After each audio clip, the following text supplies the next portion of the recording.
Hello, everybody, and welcome once again to the Health and Wellness Live Talks.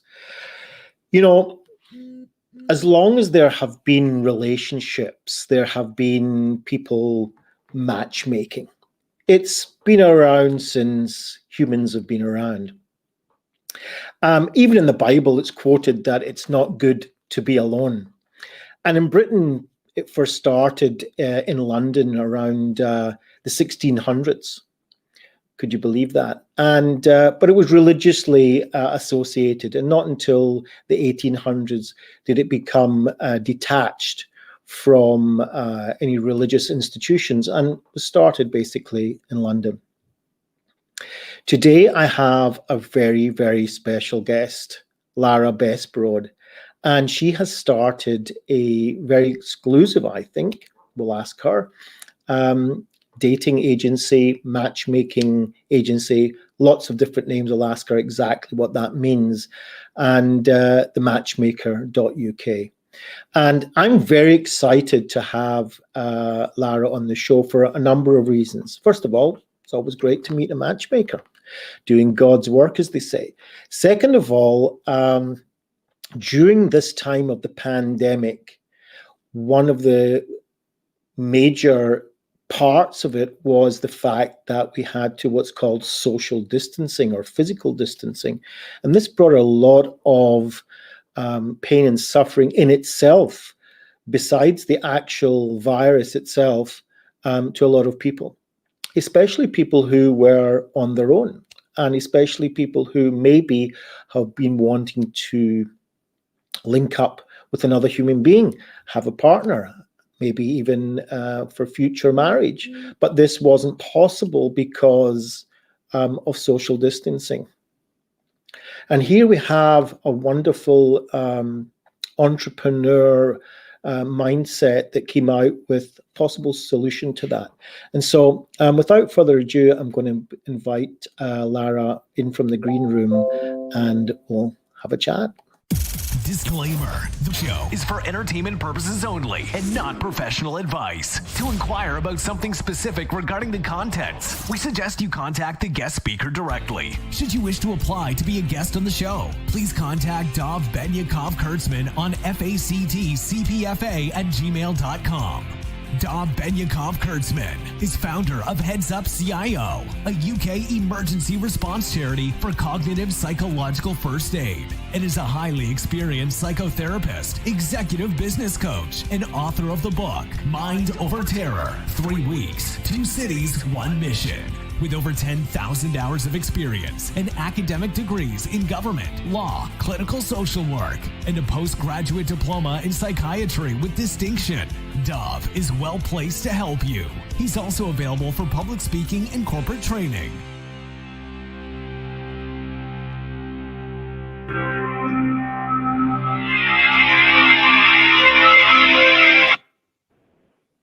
Hi, Lara, and welcome to the Health and Wellness Show.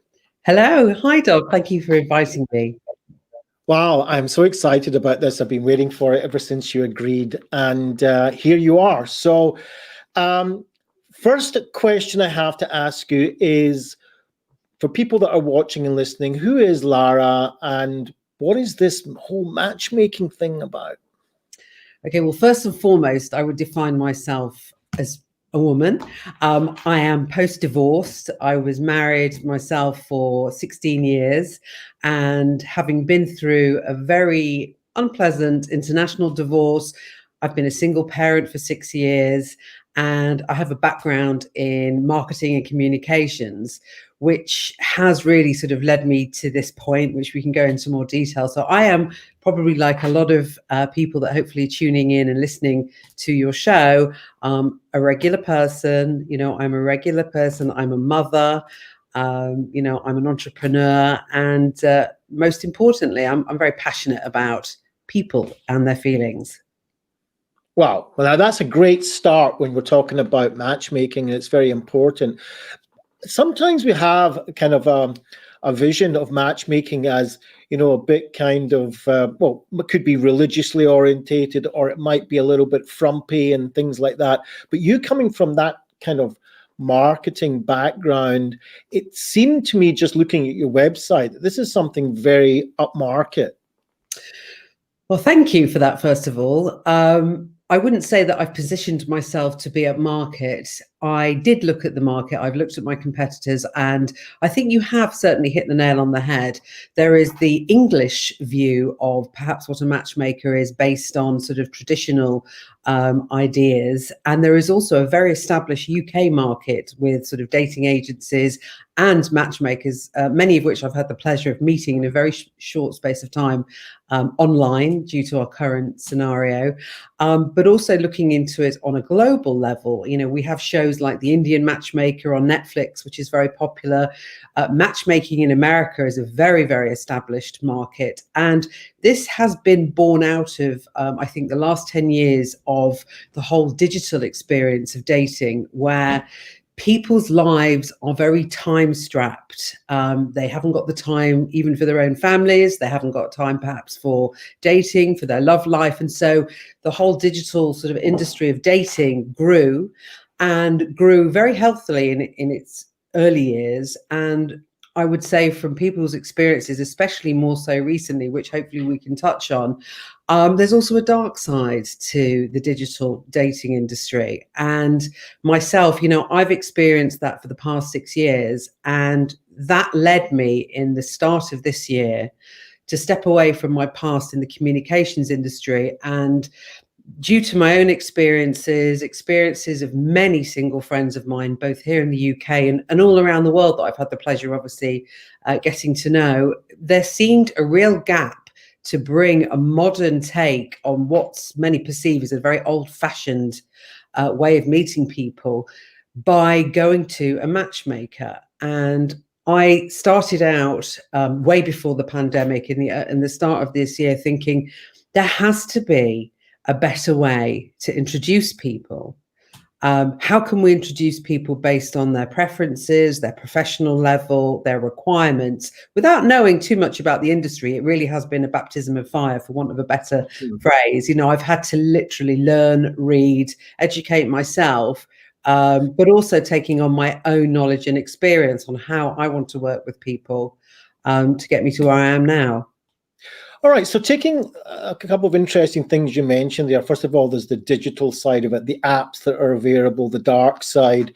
I know there's a lot of people use these apps for kind of one-night stands and things like that. What is the difference then between that kind of thing? I know that you go into a little bit more checking. There's some sort of security check, ID check, and so on. But fundamentally, what's the difference between that and what you're offering?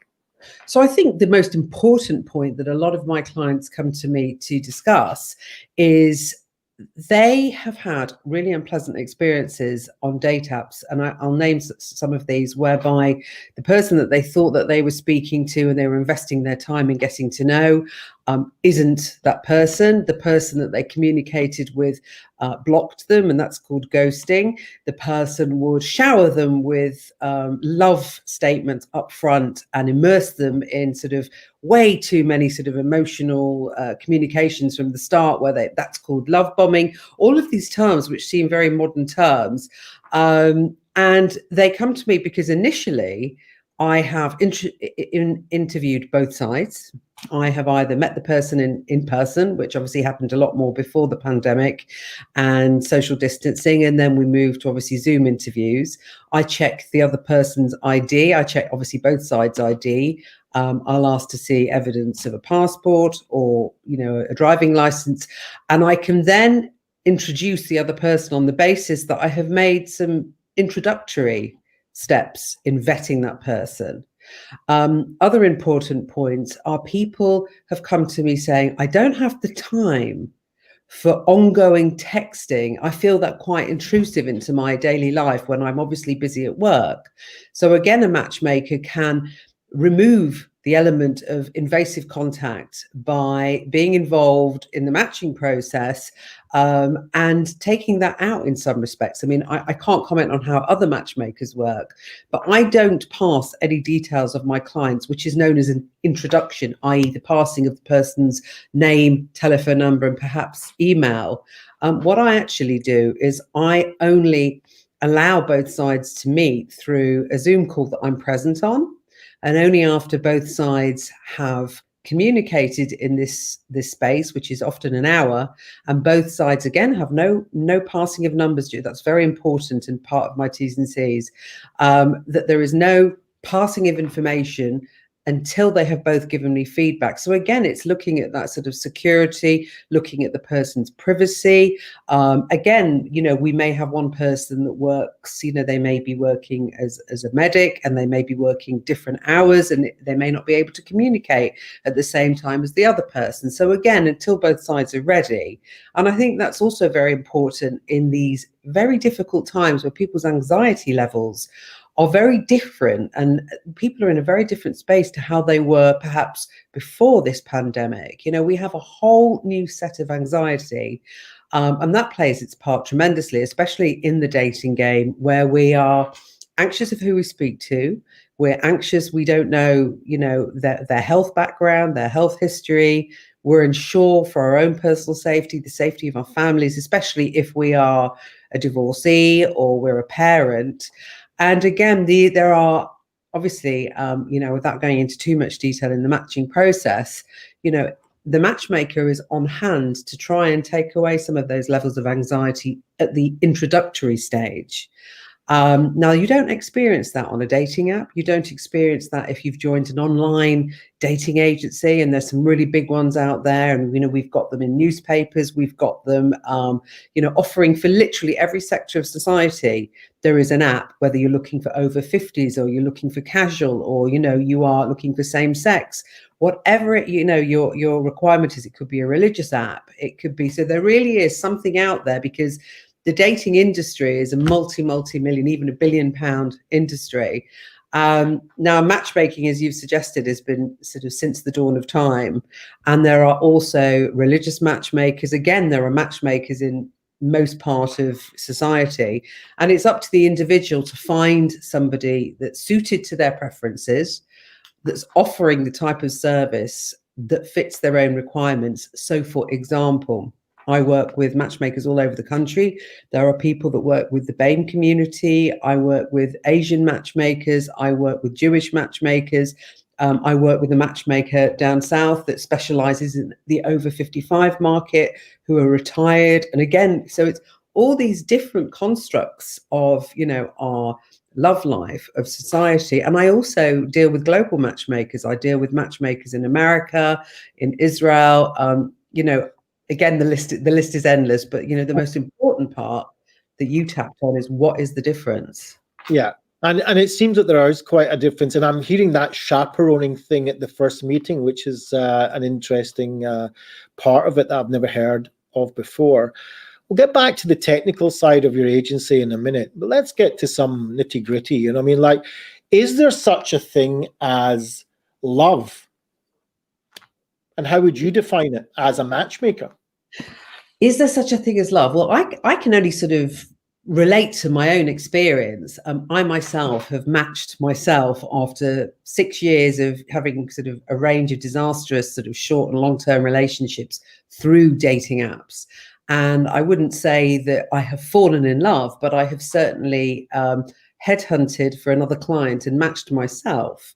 And I've been on a journey of what I can call the journey towards what I would hope would end in love. And that would be the slow process of getting to know another person, getting to date another person. And again, this harks back to what we touched on, which is the digital apps is very much part of our dismissive behavior in society. Everything is fast. We are swiping right. We are dismissing people in all sorts of levels, whether it be in work, whether it be in our private lives. And I believe, and this is very much, my USP is about taking it slow, and the art of communication bringing that back into the dating process, getting to know someone, taking it slowly, not being intimate straight away, giving yourself the time to engage with that person with the view that ultimately, if the match is right and you've taken your time to get to know that person, ultimately that could lead into what we call love. Right. All right. Now, let's say you've managed to match up two people and they're going for their first date. Now, it's a little bit different during this era because we're talking about basically a online date, aren't we? Right. So and you're there. Yeah. Right. So how does that, how do somebody prepare themselves for that kind of interesting meeting, right? There's got a chaperone. We've got our date that we're, going to meet. How do you prepare for it, and what kind of thing? How long does it last, and what kind of conversations, I suppose, are going to take place? Do you think, or what would you advise that took place? Before my two people get to even that stage, they've obviously been given information on each other beforehand, where I have highlighted, and that's part of the matching process, preferences that would connect them both. So they've obviously got common ground as such. They maybe share the same interests, the same hobbies, etc. So they've already seen each other visually and read information about each other before the actual Zoom call. This is also quite interesting. Many people before this pandemic had never heard of Zoom, unless you are perhaps in a professional industry like myself in the past, where we relied on Zoom and Google Meetup and these video conferencing because perhaps we were working on an international level. The general public per se, a lot of people have never even experienced, other than maybe a FaceTime call with their loved ones, being put into a space with an unknown person. So they're not completely unknown as such. They've both agreed to enter into a conversation with each other. And I prepare them in the same way that I would if they were going on a face-to-face date. And I explain to them, there are rules of conduct. There should be no rudeness, no sexual contact, no communication, that we act in a civil manner. And again, that isn't something that happens when you meet an unknown off a date app. Nobody's guiding you. Nobody's giving you a little bit of hand-holding. I am there to make that introduction. No, I don't have to do that. Are you part of the conversation?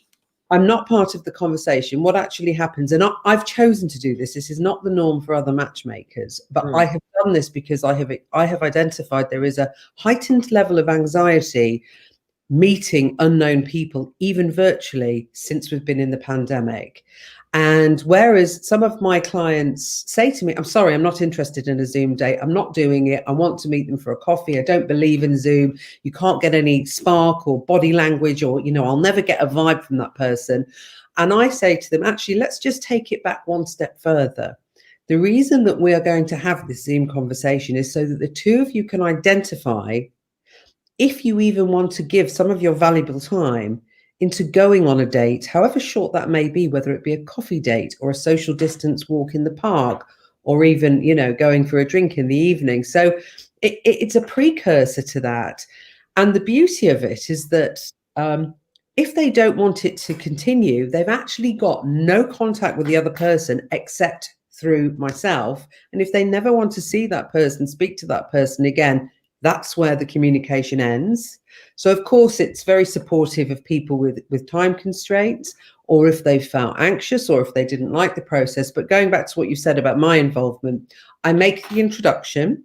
I ask both parties that they feel safe and comfortable in that space. And again, touching on this concern of added anxiety that some of us are finding ourselves in.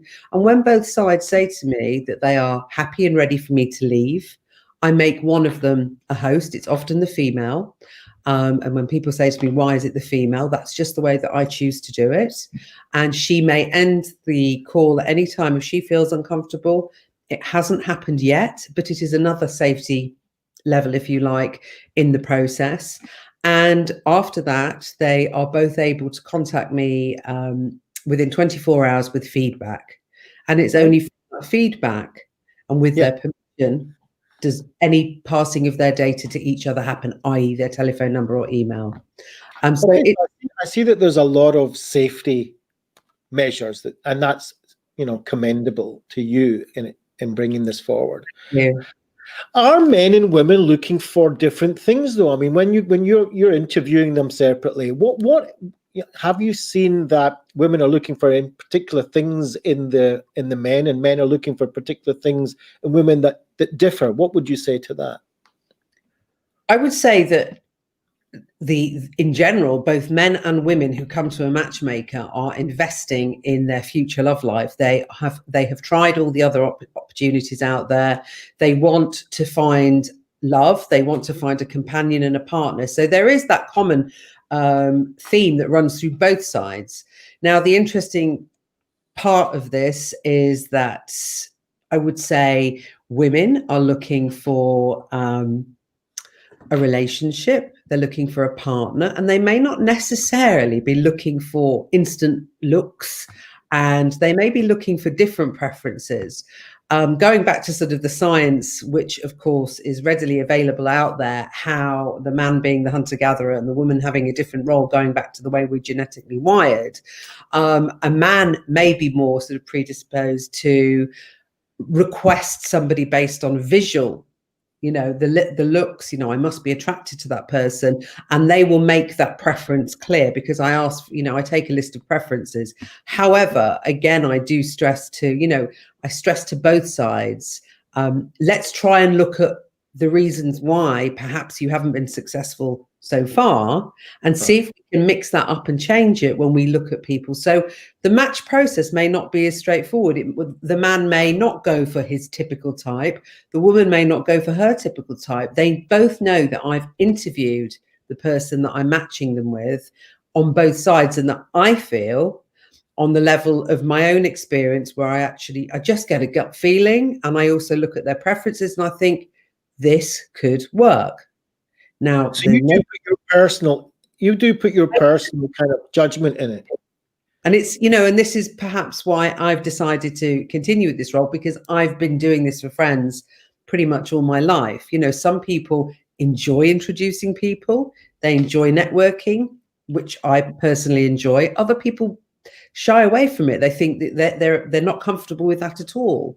And so they'll come to me for that because they think, well, I'm rubbish on date apps. I don't know what to say when I'm on a date. I don't know how to be. So there's an element of, I suppose, coaching, even though I'm not professing to be a trained relationship coach in any shape or form. And perhaps that's why people come to me.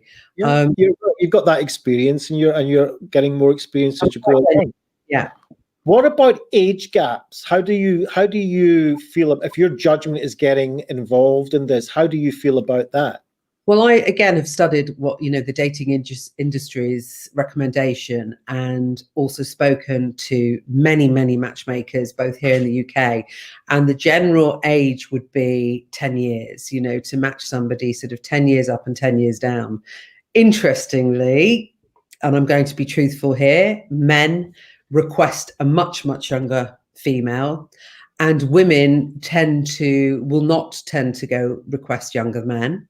That comes back to our sort of, the traditional constraints of what society says is and isn't acceptable. I do have clients on my books that I have suggested to them that I won't deal with the age brackets, and I will address the age brackets within, what I feel is acceptable within the dating industry.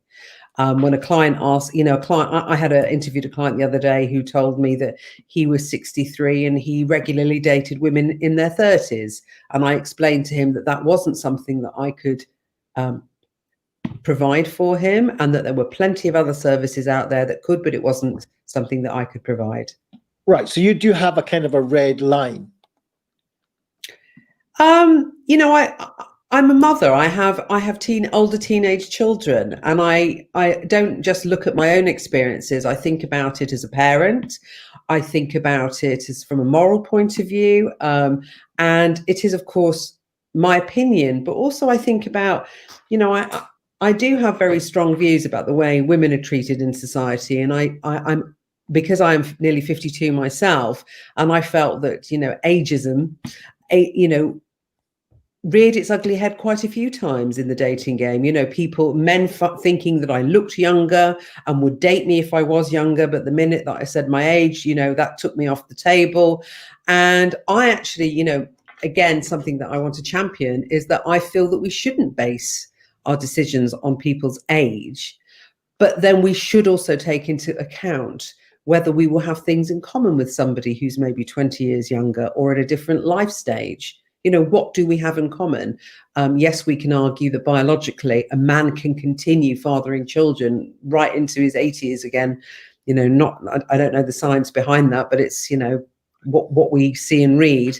And women's biological clock stops at a different time. We're in menopause by the time we're my age. And so again, if a client comes to me, a female client comes to me in her early 40s, which does happen, and she has asked for a match with somebody that can bear more children with her, we have to look at biologically, how is that going to happen if she hasn't had children before? We have to look at the other side, what will she accept somebody who's already got children? Will a man in his 50s want to really start fathering a child again later in life, or in his 60s? So it isn't as straightforward as just age. We do have to look at the family unit, what their preferences are, why it happened, without getting into too much detail right now. It's probably for another show, talking about fertility. And what about finances then? That might be another thing that people are worried about. Is she going to check my finances? Is it finances an important thing when it comes to matchmaking?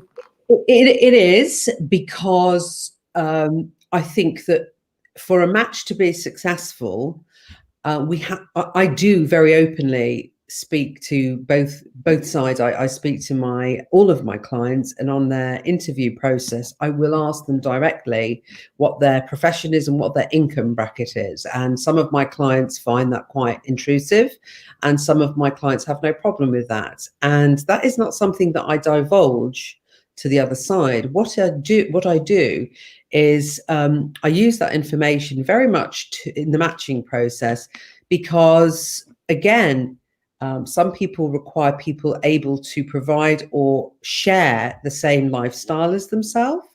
Other people have no interest. They're merely looking for love.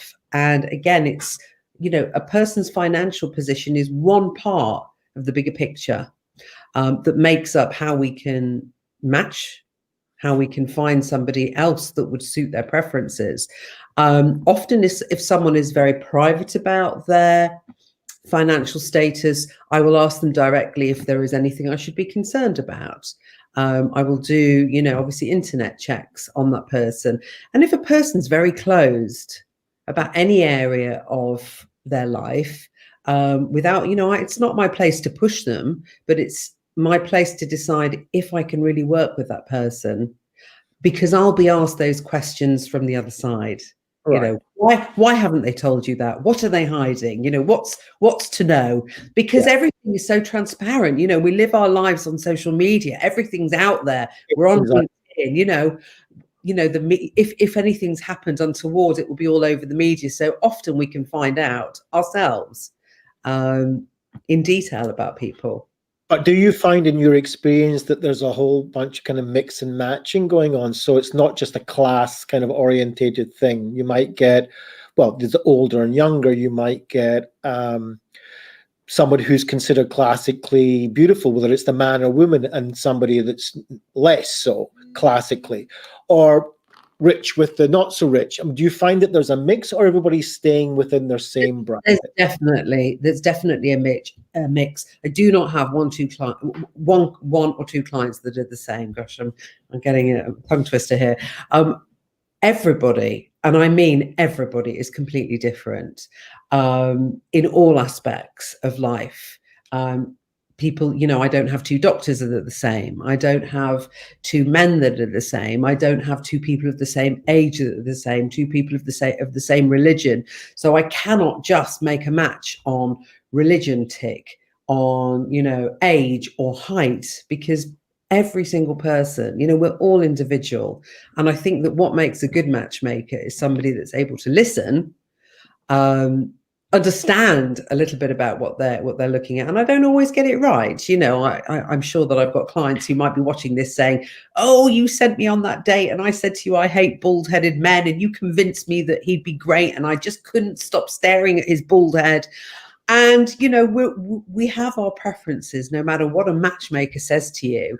Ultimately, if there isn't a spark when you meet that person, or a level of chemistry, because again, going into the science, which I'm sure you're very aware of, our body releases all sorts of chemicals, and when we meet someone, things happen in our body, and it can be more exact with a man, it might not be exact with a woman, and vice versa. And for all sorts of reasons, we think it's really obvious. It's because he was too tall, or she was plump, or he had dodgy teeth, or whatever the reason. It's human nature, how we are attracted, and that's out of my control.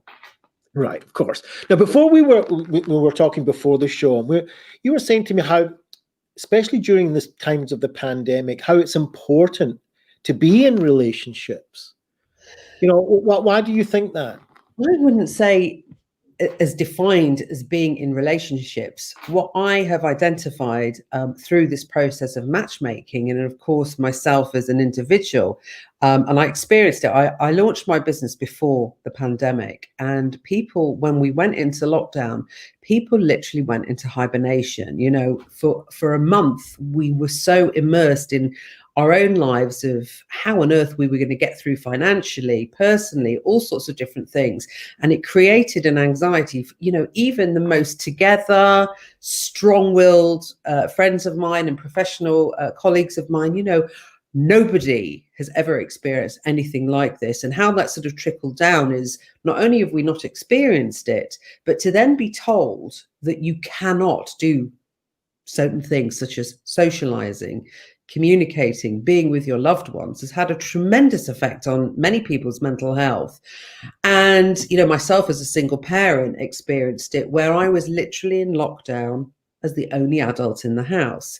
And what that has done to people is, yes, initially it drove people back online, but created, a lot of, being very introvert, being very concerned how to be, who could we trust, a panic level on all different aspects. And people became very withdrawn. And I thought that my business, oh my goodness, what a disaster. You're starting this business of communicating with people and everybody's disappeared. So I very quickly had to look at ways that I personally could help people to interact again. And so I started with devising virtual dates, social distance dates, what was permitted at each stage of the lockdown, and looking, and I can give you some examples of that, taking people back to the form of communication, such as I would devise quizzes for people, so that they wouldn't just go straight into having to have a communication by Zoom with this person. I've had clients where one chap has driven down and filmed the sunset over a beach, and the lady has watched this, and I've had people playing backgammon, in their cars by virtual social distancing. We've had social distancing picnics where I literally had to measure that the picnic blanket was at least 2 meters and that they would not sit near enough, and so on and so forth. So being inventive and creative to sort of help people relax, feel safe, and communicate has been, for me, part of the process of really building those relationships, enabling people to feel safe and permitted to have relationships during the pandemic. People have said to me, how can I date? I can't even see my own family. How can I meet a stranger? How can I? And it's looking at the how can I, and again, harking back to something that I think so many of us have lost, and that is dedicating time for ourselves in all of this. And I think people have, and we've evidenced this by people saying, gosh, I've learned a new skill, I've been knitting, or I've learned a new language during lockdown, because people, for the first time, maybe in their entire adult life, have had time to just stop, have a look at their lives. And in that time, they've identified, you know what, I've got nobody to talk to. And I don't mean their friends, their family. I've got perhaps nobody of the opposite sex to talk to. Where do I get this from? And yes, they've tried, the date apps, but somehow they've engaged with me. They've seen, I've been quite active on social media, just sort of explaining myself, and as I said to you, my own relationship that's developed through the pandemic. This poor chap has been put through every manner of virtual date and social distancing date. He's been my guinea pig. But going back to what you said about a relationship, the most important thing has been taken away from us, and that is human contact. Yeah, exactly. Human contact. I mean, I think that is, for all levels of society, and it's changed the way we live, and we've got a new way forward. I am totally in awe of what you've been saying from a number of points of view, but it's kind of the whole aspect of your creativity and this safety together sounds quite magnificent. I've got to ask you though, what are the chances that a client comes to you that you're actually going to be able to set them up with a successful date? How long would you have to wait, or she, and what are the chances that you're going to find somebody? So I say to all of my clients, you've been single for X amount of years, so I am no fairy godmother, I am no genie, and I cannot magic the ideal partner for you. But what I will do is, and again, maybe, I've got a lot of colleagues in the dating space, and quite a lot of them may be married. They may have never been through the journey that I've been through. So I feel very experienced because as I say, I've had a divorce, very messy. I've been a single parent. I've been through all of the date apps, etc. So I can empathize very much with what my clients go through. So with that in mind, it might just be that I can match them within a week onto a date. Sometimes it can take 3 months. And why is that? Because going back to my experience, having worked in PR and marketing with global clients for the past 25 years, I treat each of my clients as their own little brand. And if I feel that I'm not getting any suitable matches, I don't just leave them waiting. I go back to them and I suggest we redo pictures, we rewrite their profile. What is it that we're missing? What is it that's just not capturing the imagination of the people that I am introducing their information to? And it's really been as simple as sometimes putting a different profile picture. And I'll give you one example. I showed one profile of one of my clients to another client. He had totally forgotten that he'd seen that profile a couple of months prior. And when he saw the newly updated profile, he said, well, I'd very much like to meet this lady. Nothing had changed other than, some tweaks to the profile without going into too much detail. And they had a successful match. And they then went on to have a date, a successful match and a date, meaning their first virtual date. And when a client has had 2 actual meetup dates, or it could be 3 Zoom dates, they are considered in a relationship in the dating world. So they would then come off my books. Right. And how many successes are you getting? I mean, what?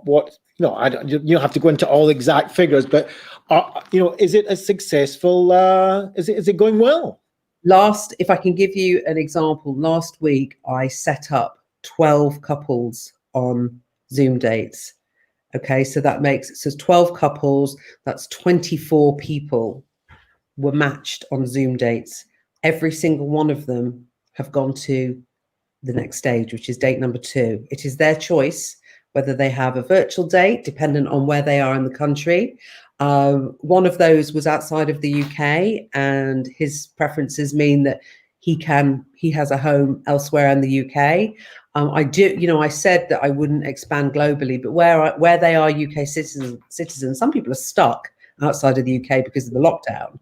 And haven't been back for a couple of months. People have, there's all sorts of different reasons. So therefore, his second date will be another Zoom date with a lady. Every single person's requirements are different. But I have to say that, even with my, newly, I've been in the industry space since early on in the year. My matching is very, very high up you know, in the percentages. I don't want to give percentages and statistics, but I would say that I'm matching very successfully, so much so that I actually don't have enough hours in the day to interview people on my waiting list to go on my books. And next week, you know, I've got a headhunter on board, I've got a psychotherapist and a copywriter on board, because I need, you mentioned earlier that I'm a dating agency. I'm not, I work individually, and that will change as the business grows.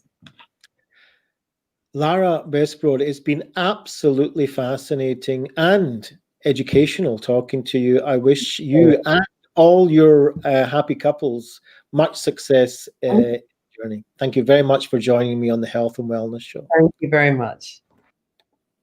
Well, there you go. A matchmaker, actually, with a massive difference, I think. It's so far, it seems, from those digital apps. This is a personalized service, a very safe service. But what I also like is the fact that it's very creative. She adds her own personality, which you can see is oozing out of her, but you can see that she adds her own responsibility for her own clients. She wishes for their success and looks to me like she does a lot to try and make that happen. So I really, really enjoyed that interview with Lara. If you enjoyed it, please share this, tag it, watch party it with whoever you can. Thank you very much for joining me on the Health and Wellness Show, and don't forget to subscribe. Thank you very much. It's been great having you.